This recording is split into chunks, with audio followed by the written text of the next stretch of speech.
Hello and welcome to episode 7 of Painting with Steven.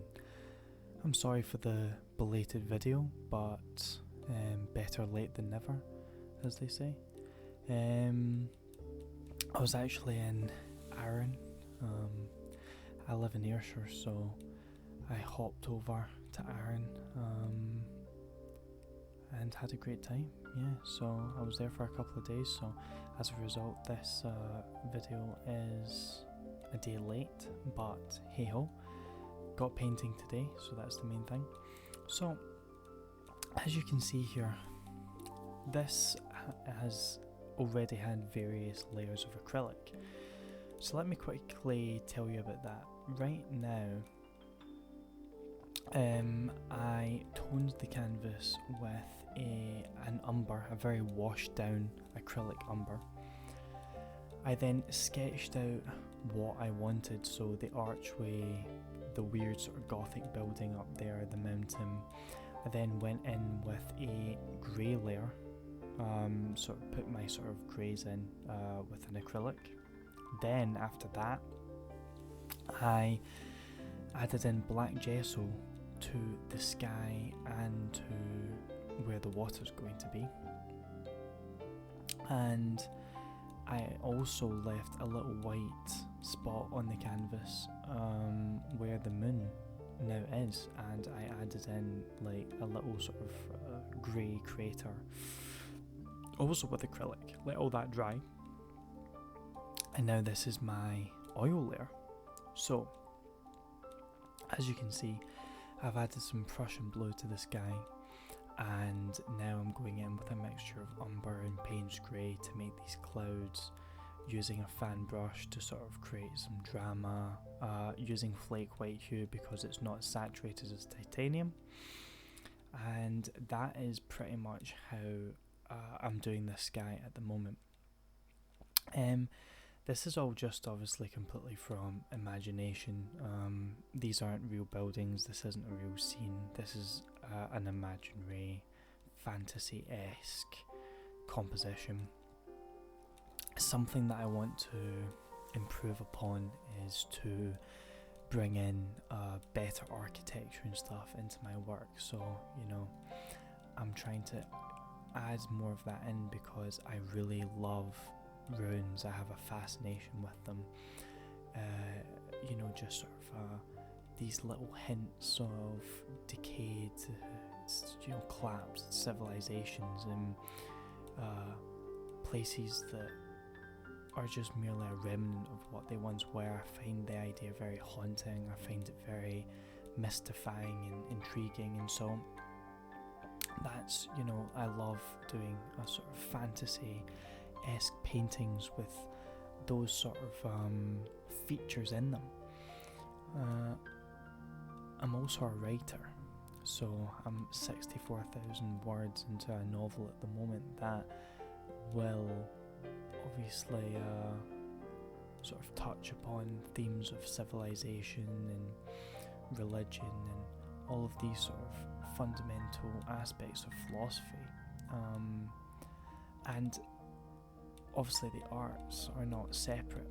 Everything from literature to painting to music, which I also do, is all intertwined, and these ideas sort of can be found as motifs throughout all of my work. And also, really, I think all great art, has to have an intriguing overtone in its message, I think, in order to actually function as art, because the job of art and the job of the artist is to actually remind people about societal, not just issues, but how to actually remember the sort of beautiful points of their society, and to have them intrigued and mystified and almost create a spiritual aspect to a society. But you know, I like doing these fantasy works because it doesn't actually root you into a real historical place, time, setting.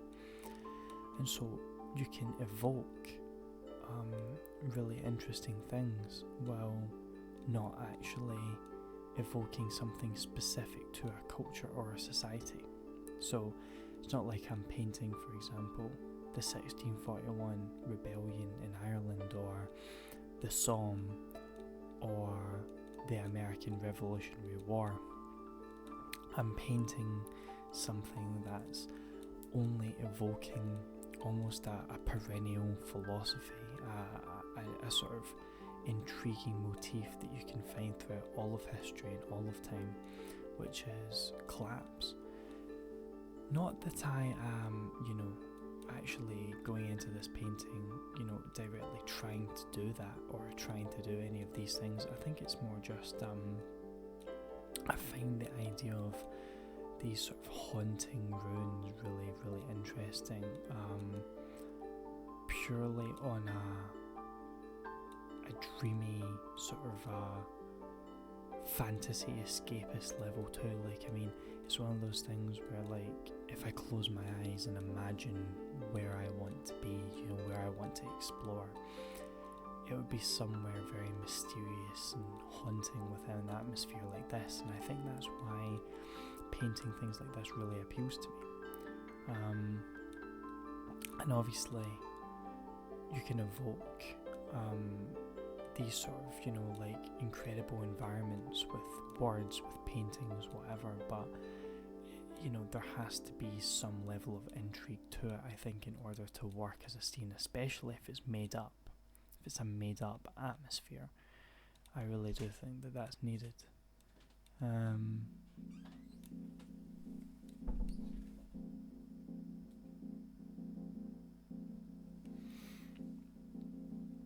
Sorry, I thought someone was coming in the room there, but yeah, I mean, essentially what I'm doing now is, as you can see, I added a bonfire in. Now, when I added this bonfire in, I actually had acrylic wooden little sort of sticks, like a bundle of sticks. I daren't use a very controversial word to actually describe what that really is, but basically it's a little bundle of sticks that you use to make a fire. And as you can see, I did that in acrylic, so that when I went in with my oil layer, with my oranges and yellows, you can actually faintly see those sticks in the fire, which I like. And then also, because these mountains and this sort of Gothic-esque building up top was done with acrylics, you can add this ghostly, ethereal blue fog over everything. And of course you still have this sort of, not just an outline of a building, there is slightly more detail than just a silhouette, but you get these sort of shapes and intriguing things happening, with abstraction of the shapes, but also keeping enough detail to sort of be intriguing. And that is the idea behind sort of, adding all of this ghostly blue fog. Plus, I just thought it really lended itself to the composition. This sort of ethereal, ghostly, haunted city type thing, and then obviously you've just got that little remnant of humanity left with this fire, which to my mind, when I was painting it, would have been maybe, left by some explorer that's exploring these lost ruins in this decayed society that is now just completely devoid of life. I also added, as you can see, just little tiny details into the mountain there with oil, just to give it an extra little je ne sais quoi. And now I'm just, like doing little finishing touches in the sky before I go into the water. But yeah, I'm quite happy with how the orange glow from the fire turned out, because obviously you'll be able to see probably with the still image a little bit better later, but right now you can see that there's a sort of orange glow, this sort of like beautiful, like orange dark mysterious glow emanating into the fog at large throughout the painting. And I was happy with that glow. People warn you not to mix yellows with blues, because obviously you'll get a green. So if you are, for example, doing something like this where you've got a bluish fog and then you mix yellow into it, it'll turn green. And people would a lot of the time warn you against that, especially if you're painting sort of ala prima, wet on wet style, like is going on here with these oil layers. However, what I'd say is sometimes that creation of a sort of off dirty green colour can actually be very beneficial. Now, look at what's happening here with this orange being added into the water. You're still getting that orange glow from the paint, but because of how it's being put onto the canvas, and also because of its really extreme saturation of colour, you're also getting the orange bright, but also these little sort of green indications that are blending with the blue that's already there, which gives, to my mind, the right effect, because what's essentially going on there is now it looks like it's sort of just bouncing off the water in a reflection. It's the same with the fog.